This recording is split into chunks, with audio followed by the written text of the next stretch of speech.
Next speaker is Kitty Vieth, Architectural Resources Group. Kitty is a principal with the San Francisco-based architecture, planning, and conservation firm Architectural Resources Group, where she is a preservation architect who specializes in preservation in the national parks. Kitty is currently serving as president of the Association of Preservation Technology International. That sounds familiar. I've heard that somewhere today. An interdisciplinary membership organization dedicated to promoting the best technology for preserving historic structures and their settings. Good luck, Kitty. I want to extend a welcome to everyone here from the Association for Preservation Technology, or APT. We are pleased to be celebrating our 50th anniversary here in Buffalo, Niagara, so near, more or less, to the place where APT was founded. APT was started by a group of Canadian and American preservationists, including those who were or would become prominent members of the Park Service in each country. You see 3 founding and early members of APT who were leaders in the U.S. National Park Service. The founders of APT wanted to add technical rigor to the nascent profession and to develop and share their technical expertise with others in the preservation community. Information and sharing of information about interdisciplinary historic building practices and trade skills was primary. I am honored to continue this tradition in my projects with the National Park Service as a private contractor. And those projects focus often on specific aspects of building technology. So I will share a couple of those with you. This is a view of the registration and lounge buildings in Curry Village prior to our project. And this is a late 19th century, early 20th century campground in Yosemite National Park. This is the registration building, and you can see that it was in bad shape. The project required removal and reinstallation of the historic bark siding at the top of the wall that you see there.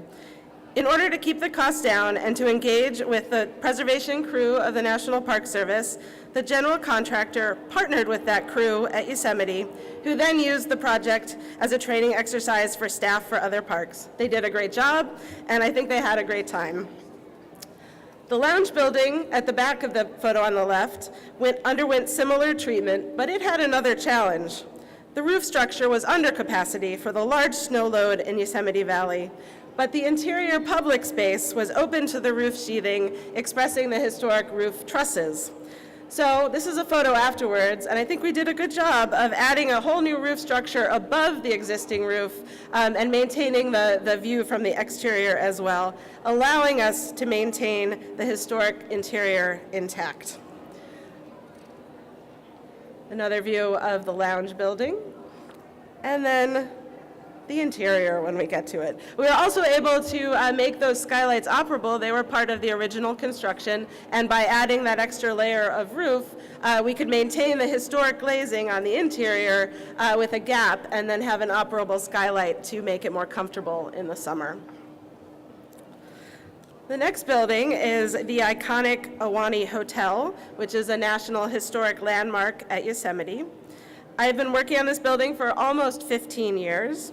And the first big project was the installation of a comprehensive fire detection and suppression system throughout. What you might not realize when you look at this building is that it's a steel frame and that all of the wall cladding that you see is actually a board form concrete veneer. The stone is real, the walls are concrete.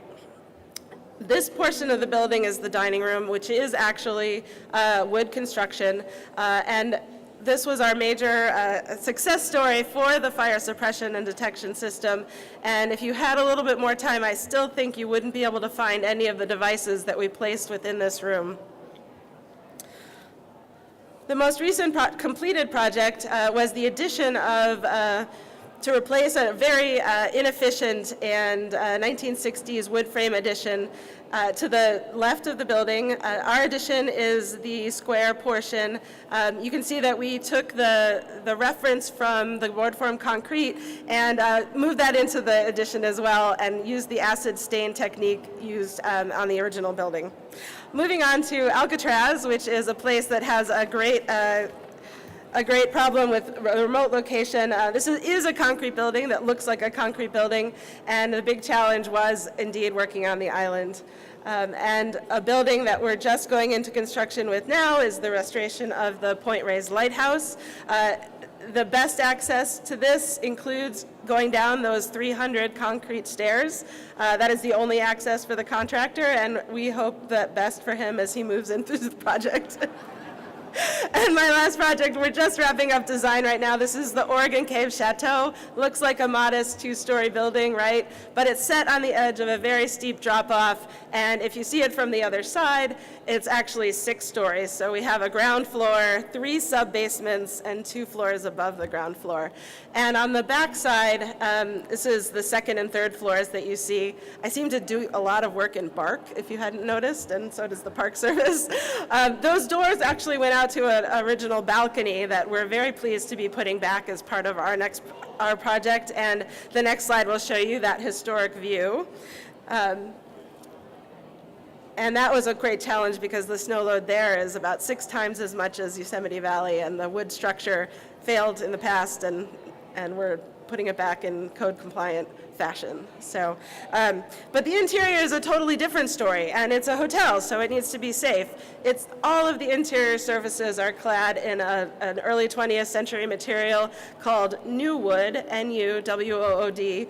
All of the wall surfaces, all of the ceiling surfaces, and it was a wood pressed fiber board, and it allowed them to cut it into all sorts of different patterns. You can see ashlar patterns and decorative medallions around the light fixtures, but it's extremely flammable. So we have a solution for that. Ask me about it later.